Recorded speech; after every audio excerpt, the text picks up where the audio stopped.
आइए आज से लगभग 4,500 साल पीछे चलते हैं। उस दौर में जब दुनिया की ज्यादातर मानव सभ्यताएं बस अपने पैरों पर खड़ा होना सीख रही थीं, हमारे भारतीय उपमहाद्वीप में एक ऐसी सभ्यता फल फूल रही थी जो अपने समय से सदियों आगे थी। जरा सोचिए, एक ऐसी दुनिया जहां लोग पक्की ईंटों से बने बिल्कुल व्यवस्थित घरों में रहते हों और जहां के जल निकासी व्यवस्था आज के भी कई आधुनिक शहरों को कड़ी टक्कर दे दे। आज के हमारे इस विशेष विश्लेषण में हम इसी कमाल के इतिहास यानी सिंधु घाटी सभ्यता की गहराई में उतरेंगे। इसे हड़प्पा या सिंधु सरस्वती सभ्यता भी कहा जाता है। सच कहूं तो ये सिर्फ कुछ पुराने खंडहरों की कहानी नहीं है, बल्कि एक ऐसे एडवांस समाज की गाथा है जिसने दुनिया को शहरीकरण का यानी अर्बनाइजेशन का पहला असली पाठ पढ़ाया था। तो इस पूरे विश्लेषण में हम किन बातों पर गौर करने वाले हैं? हम शुरुआत करेंगे इस प्रथम नगरीकरण की खोज से, फिर इनके बेहतरीन नगर और वास्तुकला को समझेंगे। इसके बाद हम देखेंगे कि इनकी कृषि और वैश्विक व्यापार का नेटवर्क कितना विशाल था। फिर हम इनकी समाज, धर्म और अनसुलझे रहस्यों पर बात करेंगे और अंत में जानेंगे इनके पतन के उन कारणों को जो आज भी एक रहस्य बने हुए हैं। चलिए अपने पहले पड़ाव की ओर बढ़ते हैं और जानते हैं कि आखिर इस पहले नगरीकरण की खोज हुई कैसे। 1920 के दशक से पहले ज्यादातर लोगों को लगता था कि इन विशाल मिट्टी के टीलों के नीचे शायद कुछ साधारण सी पुरानी बस्तियां दबी होंगी। लेकिन जब भारतीय पुरातत्व सर्वेक्षण ने हड़प्पा और मोहनजोदड़ो में खुदाई शुरू की, तो जो सामने आया उसने पूरी दुनिया के इतिहासकारों के होश उड़ा दिए। वहां कोई छोटा मोटा गांव नहीं, बल्कि पूरा का पूरा एक कांस्य युगीन यानी ब्रॉन्ज एज महानगर छिपा था। 1924 में जब जॉन मार्शल ने आधिकारिक तौर पर दुनिया के सामने इसकी घोषणा की, तो सब दंग रह गए, क्योंकि ये सभ्यता मिस्र और मेसोपोटामिया की समकालीन तो थी, लेकिन कई मायनों में उनसे कहीं ज्यादा एडवांस थी। जाहिर है इतनी बड़ी सभ्यता रातों रात तो खड़ी नहीं हुई होगी। इसका जो शुरुआती दौर था वो लगभग 3300 ईसा पूर्व के आसपास शुरू हुआ।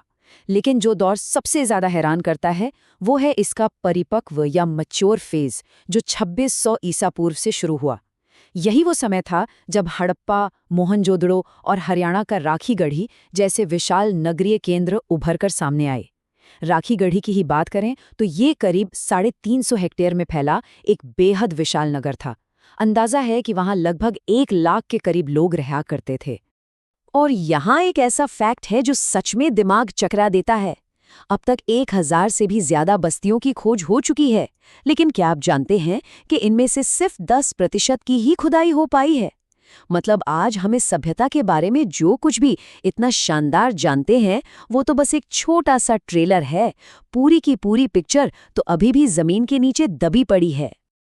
तो अब दूसरे अहम हिस्से पर आते हैं, इनके बेहतरीन नगर और बेजोड़ वास्तुकला।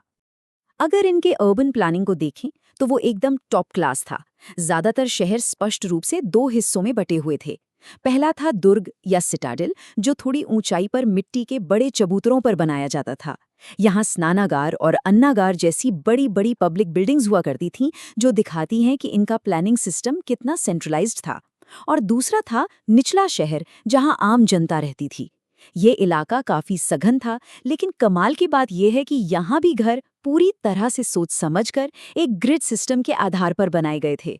रोजमर्रा की जिंदगी का इनका जो इंफ्रास्ट्रक्चर था वो आज भी प्रेरणा देता है। सड़कें एकदम सीधी थीं और एक दूसरे को 90 डिग्री यानी समकोण पर काटती थीं। घर बनाने के लिए पकी हुई ईंटों का इस्तेमाल होता था, और वो भी 4-2-1 के एक एकदम फिक्स्ड स्टैंडर्डाइज्ड अनुपात में। और जो बात सबसे ज्यादा चौंकाती है वो है इनका ड्रेनेज सिस्टम। नालियां ऊपर से ढकी हुई थीं और सफाई के लिए बाकायदा मैन होल बने हुए थे। हर घर का अपना प्राइवेट बाथरूम था और कई घरों में तो अपने कुएं तक थे। आपको जानकर हैरानी होगी कि पाकिस्तान में हाल ही में आई भयंकर बाढ़ के दौरान भी मोहनजोदड़ो की ये 4,500 साल पुरानी नालियां आज भी पानी निकालने का काम कर रही थी। इससे कहते हैं इंजीनियरिंग। वास्तुकला का जिक्र हो और मोहनजोदड़ो के विशाल स्नानागार या ग्रेट बाथ की बात ना हो, ऐसा तो हो ही नहीं सकता। 4,500 साल पहले बना ये एक ऐसा पब्लिक पूल था जिसे पूरी तरह से वाटरप्रूफ किया गया था।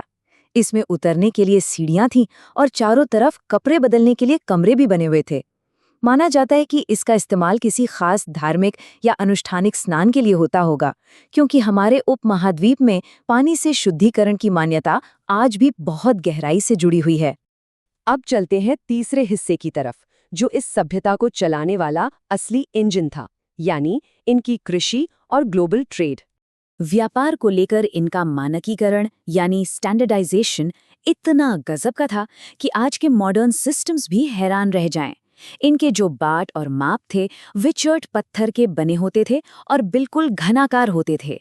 दिलचस्प बात यह है कि इन पर कोई निशान नहीं था, लेकिन ये सब 16 के गुणज यानी मल्टीपल्स में काम करते थे।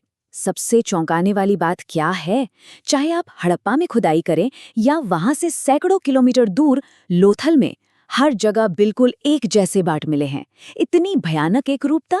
इसका सीधा सा मतलब है कि व्यापार को कंट्रोल करने वाली कोई बहुत ही मजबूत और शानदार एडमिनिस्ट्रेटिव अथॉरिटी जरूर रही होगी। चलिए अब जरा इनके समुद्री व्यापारिक मार्ग पर एक नजर डालते हैं। इनकी नाव बनाने की तकनीक बहुत एडवांस थी। गुजरात के लोथल में एक पूरा का पूरा मानव निर्मित डॉकयार्ड यानी बंदरगाह मिला है। यहाँ से सामान निकलता था, भोगवा नदी के जरिए खंबात की खाड़ी पहुंचता, फिर अरब सागर, वहां से ओमान की खाड़ी और हॉर्मुज जलसंधि को पार करते हुए सीधा मेसोपोटामिया तक। ये लोग कपास, शानदार लकड़ियां और लाजवर्द जैसे कीमती पत्थरों का व्यापार मीलों दूर तक करते थे। और इस ग्लोबल ट्रेड का सबसे पक्का सबूत खुद मेसोपोटामिया के लिखित दस्तावेजों से मिलता है।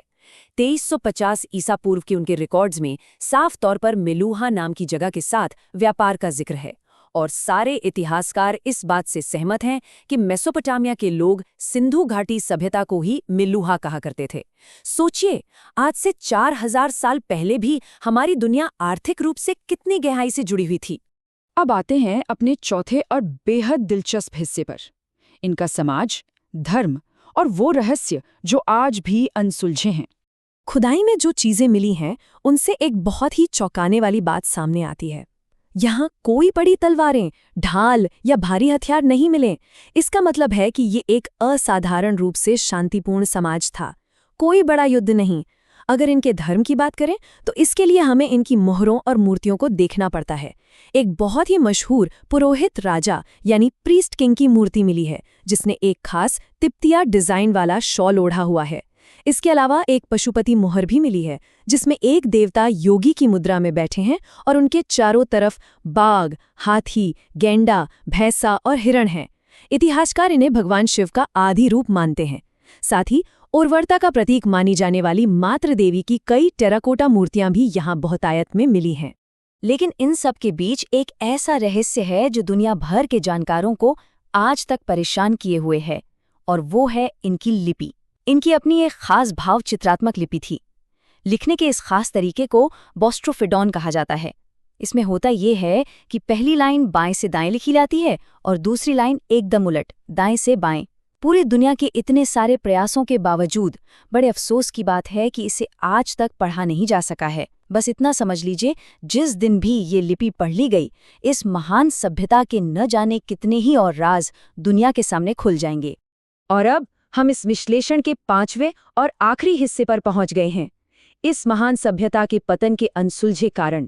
इतने एडवांस शहर, इतना शांतिपूर्ण समाज, इतना बड़ा ग्लोबल ट्रेड, तो फिर अचानक ऐसा क्या हुआ कि ये सब खत्म हो गया?